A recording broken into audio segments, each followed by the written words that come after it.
There's a scarecrow that I know who's always got a happy glow. He's never sad, never feels bad, you see. Whenever summer breezes blow, he dances with a happy glow. He's happier far than either you or me. He has the sky, he has the sun, he has his friends the birds. With all of these he has such fun, he has no need for any words. So you and I can get a glow, forgetting all our care and woe, if we will take it easy just like him. Have a happy glow. Life can be a sweet thing if you will. Have a happy glow. Life can be a sweet thing for you still. Whenever summer breezes blow, he dances with a happy glow. He's happier far than either you or me. So you and I can get a glow, forgetting all our care and woe, if we will take it easy just like him. Have a happy glow. Life can be a sweet thing if you will. Have a happy glow. Life can be a sweet thing for you still. It isn't everyone who is lucky enough to have a song written about him. But I'm a very lucky scarecrow, and the official songwriter of Oz wrote that song about me. And I like it very much because it says just what I think, that everybody should be happy and enjoy and appreciate all the good things of life around them. Did you hear that word, appreciate? Well, a little while ago, I wouldn't be able to say that word because I wouldn't know what it meant, because I didn't have any brains. I was just a head full of nothing, all full of stuffing. But then, the Wizard of Oz gave me some carefully assorted, double-distilled, high-efficiency brains, and now I have become very philosophical and wise, and I can remember everything that ever happened to me. Oh, yeah, like the wonderful story I want to tell you now.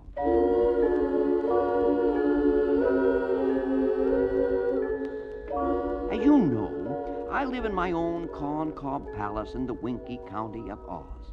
But sometimes I get very lonesome. And so I travel all around Oz visiting my friends. This story all started the time I went to visit Glinda the Good in her castle in the Quadling Country. Among the many wonderful things in Glinda's palace is a magic TV set. She can see everything that takes place in all the world just the instant it happens.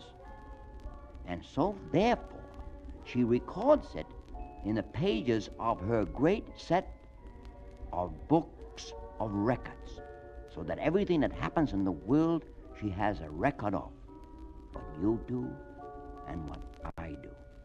And in this way, she learns when and where she can help any in distress or danger. And although her duties are confined to assisting those who inhabit the land of Oz, she is always interested in what takes place in the unprotected outside world. Glinda the Good greeted me warmly as I came into the great hall of her castle. Welcome to the most popular man in all of Oz, our great and good friend, the Scarecrow. Thank you, Glinda the Good.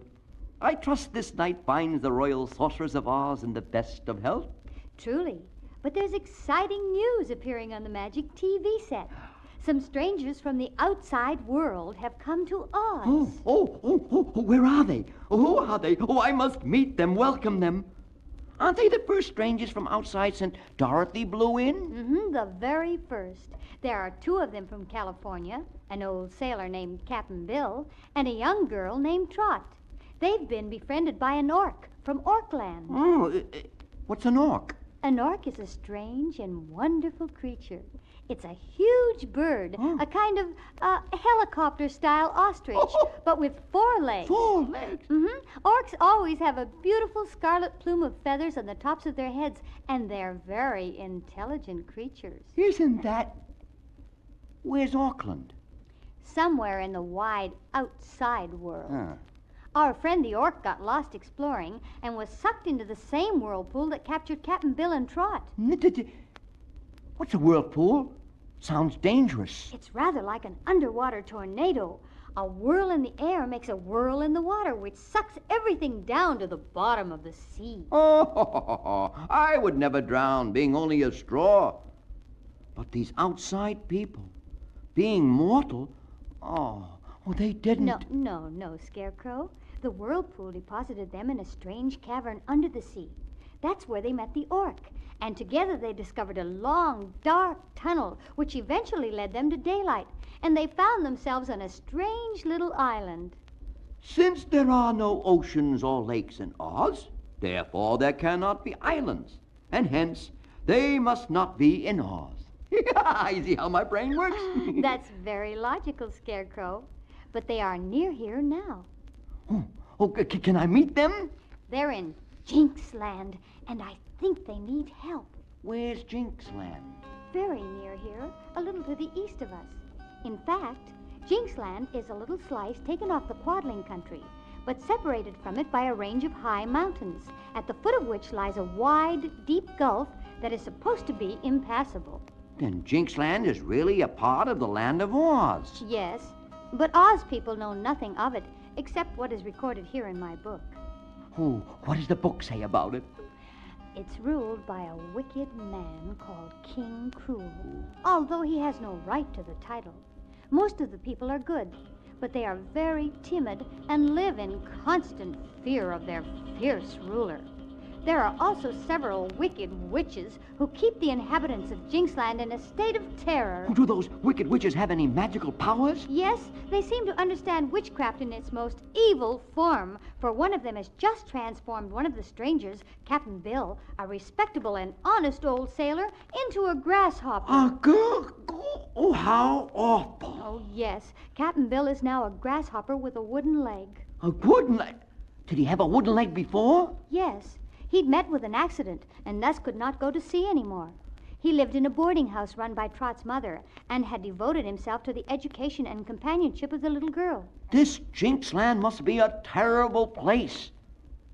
We must help these innocent strangers. Yes, we must. Things are very bad there. The worst of the wicked witches, Blinky by name, is also planning to freeze the heart of a beautiful Jinxland girl named Gloria. That's a dreadful thing to do. Yes, and King Cruel has driven Trot and a little boy named Button Bright right out of the castle. They've taken temporary refuge in the hut of Pon, the gardener's boy. It seems like things in Jinxland are in a terrible mess. I think you should go to Jinxland to protect Trot and Button Bright and Captain Bill. All right. I know Button Bright already, for he's been in the land of Oz before. You remember? He went away from the land of Oz in one of our wizard's big bubbles. Yes, I remember.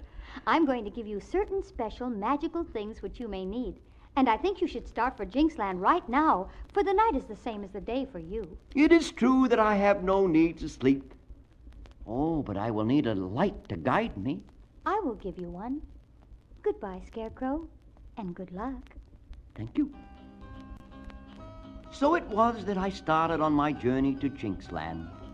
By morning, I had reached the mountains that separate the Quadling country from Jinxland. The sides of these mountains were much too steep to climb, but I used a small magical rope which Glinda had given me. I tossed one end high into the air, and it unwound and unwound and unwound, and finally caught itself on a peak of rock at the very top of the mountain. So I pulled myself up very easily and just as easily descended the other side of the mountain. But now I faced the great gulf which must be crossed before I could reach Jinxland. Looking around carefully, I found a small, fuzzy brown spider on the ground. Gently, I put 2 tiny magical pills beside the spider, and quickly he ate them up and began spinning. In a few moments, the little creature had spun 2 slender but strong strands that reached all the way across the gulf. So, walking on one strand and holding onto the other, I crossed the great chasm and soon found myself on the plains of Jinxland. Off in the distance, I could see the castle of King Cruel.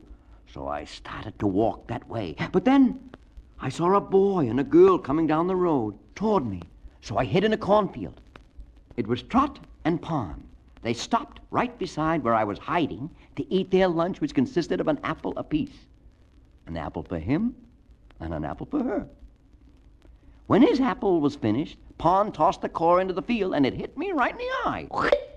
What do you mean by hitting me in the eye with an apple core? Excuse me. I didn't know you were there. How did you happen to be there anyhow? Ah, you're the gardener's boy. And you are the little girl who came to Jinxland riding on a big bird, and who has had the misfortune to lose her friend, Captain Bill, and her chum, Button Bright. Why, how did you know all that? Oh, I know a lot of things. My brains are the best that the Wizard of Oz ever manufactured. I think I've heard of you, but you used to live in the land of Oz. Oh, I do now. I just come over the mountains from Quadling Country to see if I can be any help to you. Who, me? No, the strangers from the big world. It seems they need looking after. I'm doing that myself. If you will pardon me for saying so, I don't see how any scarecrow with painted eyes can look after anyone. If you don't see that, then you are more blind than the Scarecrow. He's a magical man from the fairyland of Oz, so he can do most anything. I hope you can find Captain Bill for me. Well, I will try anyway. Who is that old woman who is running toward us and shaking her stick at us? My goodness, it's that old witch Blinky. We better run. Get out of my way, Scarecrow. I must get those monstrous children. They are not monstrous children, and I will not get out of your way. Get out of my way or I'll turn you into a lizard. Don't you know it's against the law to practice evil witchcraft in the land of Oz? Against the law, indeed. Land of Oz, indeed. I do my work for King Cruel, the ruler of Jinxland. He is a tyrant and a usurper. He is my king, and for him I have turned the stranger, Captain Bill, into a wooden-legged grasshopper. But best of all, I have frozen the heart of the Princess Gloria, so she no longer loves Pon, the gardener's boy. And thus will marry Googly Goo, the king's advisor. No, you must undo those dreadful things. I will not. I will undo you instead. No. I stood up to the wicked witch, but not for long, for she beat me over the head with a cane and knocked me to the ground. Then before I really knew what was happening, she had pulled all the straw out of my body and scattered it over the field. Fortunately, she did not harm my head, for it rolled into a little hollow and escaped her notice. But except for that lucky break, I was in the worst fix of my life. All that was left of me was an empty suit of clothes, a scattering of straw, and my head, which fortunately was still thinking. I was a fine one, I thought. Glinda had sent me to help strangers, and all I had succeeded in doing was to get into terrible trouble myself. While I was thinking these thoughts, a grasshopper with a wooden leg hopped up and lit on my head. Pardon me, but you are resting yourself upon my nose. Oh, are you alive? That is a question I have never been able to decide. When my body is properly stuffed, I have animation and can move around as well as any living person. The brains in my head you are now resting on are of very superior quality and do a lot of very clever thinking. But whether that is being alive or not, I cannot prove to you. For one who lives is liable to death, while I am only liable to destruction. Seems to me that in your case, it doesn't matter unless you're destroyed already. I am not destroyed already. All I need is restuffing. And if Pon and Trot escape the witch and come back here, I'm sure they will do me that favor. Oh, are Trot and Pon around here? I did not answer at once, for I suddenly found myself looking upward into one of the most beautiful faces I have ever seen. It was Princess Gloria. The head of a scarecrow and a wooden-legged grasshopper talking. Oh, you must be the princess who loves Pon, the gardener's boy. No, I do not love Pon or anyone else, for the wicked witch has frozen my heart. Oh, what a shame. One so lovely should be able to love. We gave old Blinky the slip, but oh, Scarecrow, what has she done to you? Oh, it's all right, Trot. I'm just a little disassembled. But you and Pom can put me together again in a jiffy. Hey, let's get all the straw and just start stuffing. Trot, look at me. I'm Captain Bill. See what the Wicked Witch has done to me? Oh, Captain Bill, dear Captain Bill, What a cruel thing to do. Don't cry, Trot. It didn't hurt any, and it doesn't hurt now. But it's mighty inconvenient and humiliating, to say the least. I wish that I was big enough and strong enough to give that horrid witch a good beating. She ought to be turned into a toad for doing this to you, Captain Bill. Never mind. Such a transformation doesn't last always, and I'm sure we can find some way to break it.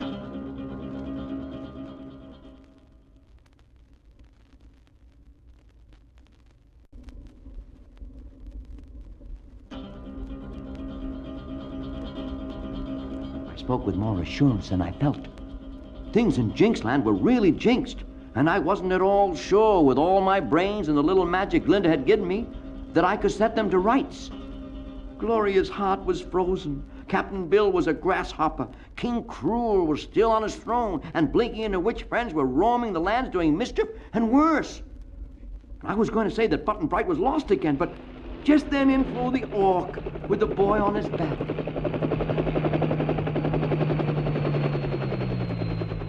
Hello, everybody.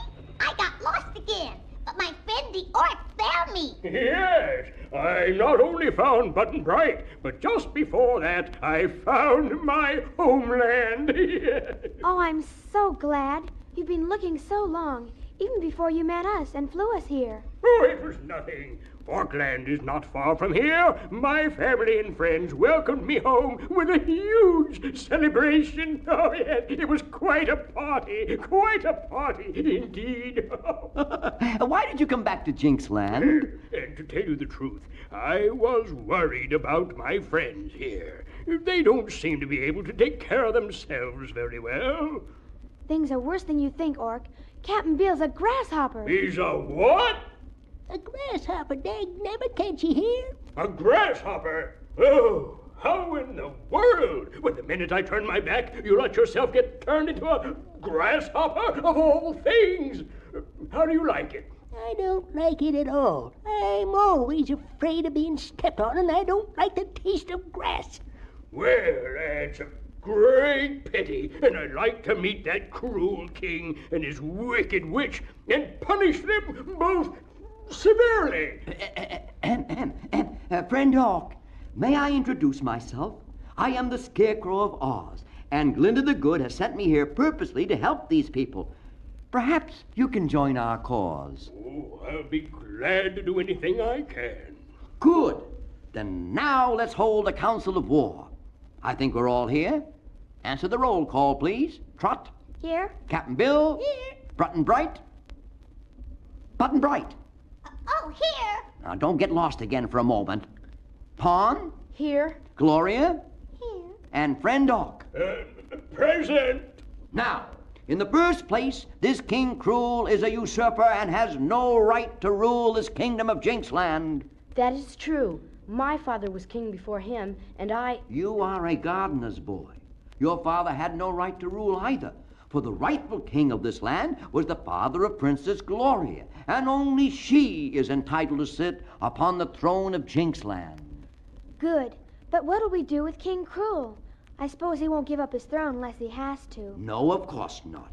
Therefore, it will be our duty to make him give up the throne. How? We will conquer him. How?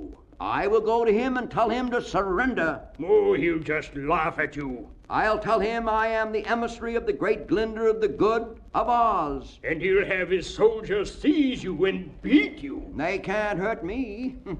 I have no nerves, just straw. Except for one thing, they cannot injure me. Therefore, I expect to conquer King Cruel with ease.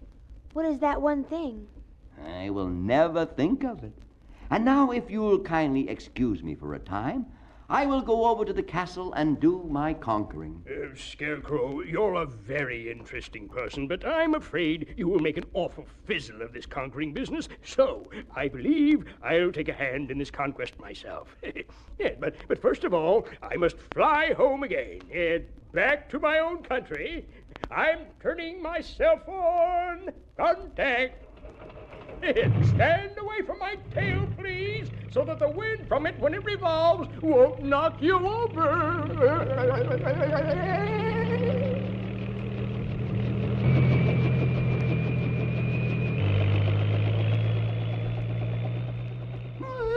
So off flew my friend Doc, while I headed for the castle of King Cruel. When I reached there, I found a huge crowd of people in the great hall. I marched right up to his throne and said, "I am the Scarecrow of Oz, and I command you to surrender yourself, my prisoner. You are too cruel a king to rule so beautiful a country. I hereby declare in the name of Ozma of Oz that this man is no longer the ruler of Jinxland." I should have suspected something when I saw the king's chief advisor, Googly Goo, step up to the king's side and whisper in his ear. But I didn't suspect a thing and went on with my pronouncement. "From this moment, Princess Gloria is your rightful queen, and I ask all of you to be loyal to her and to obey her commands."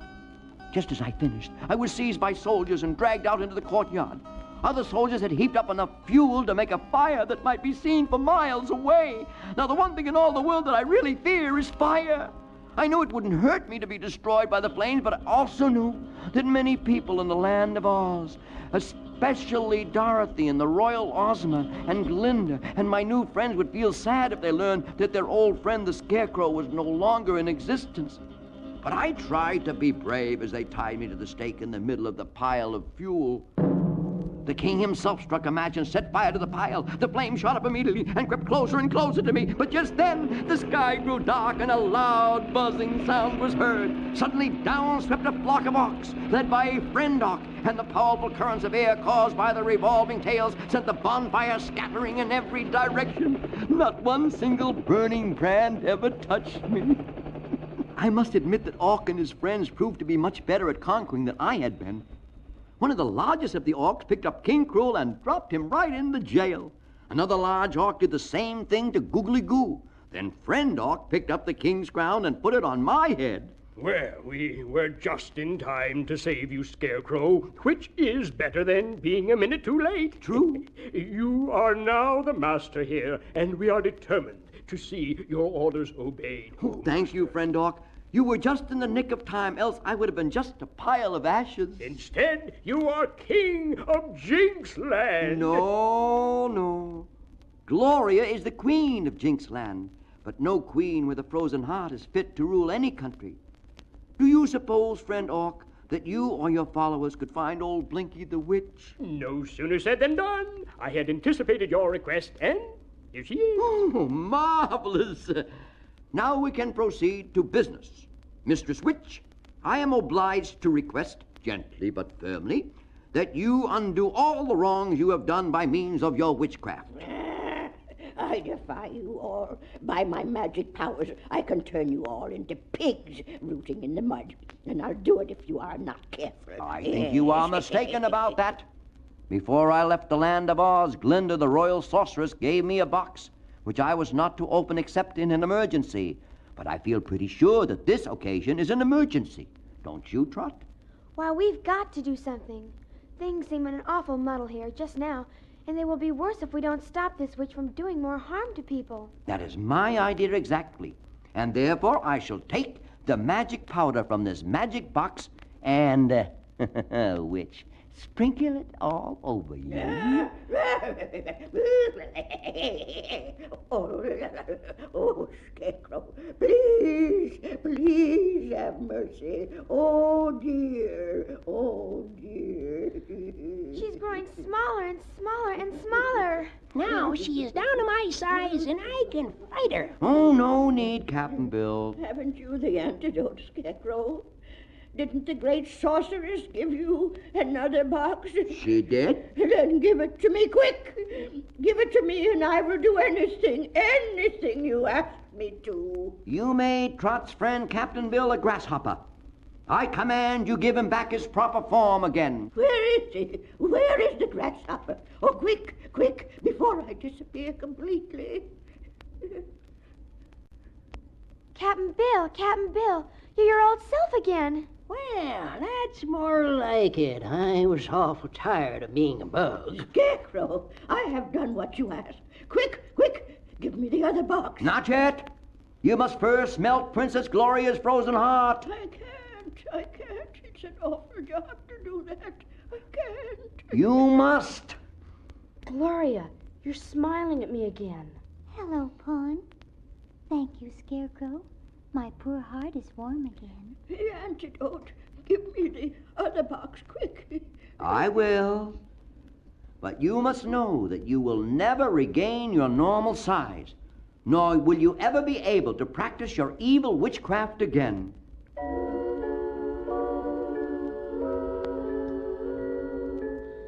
So you see, it all came right in the end.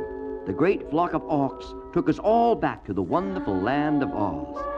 We went to Glinda's castle, where we found Dorothy. And Ozma had been following all our adventures in Glinda's magic TV set and recording all our deeds in the Great Book of Records. Ozma invited all of us to go to the Emerald City for a coronation ball for Queen Gloria. So we all did, and Trot and Captain Bill were most amazed to meet all the wonderful people in the capital city. They met my friend the Cowardly Lion and Tick-Tock, and my friend the Tin Woodman, and H.M. Wigglebug, and Jack Pumpkinhead, and Dorothy's little dog, Toto. Nice Toto. Everyone was there except, who do you guess? Button Bright, who as usual was lost again.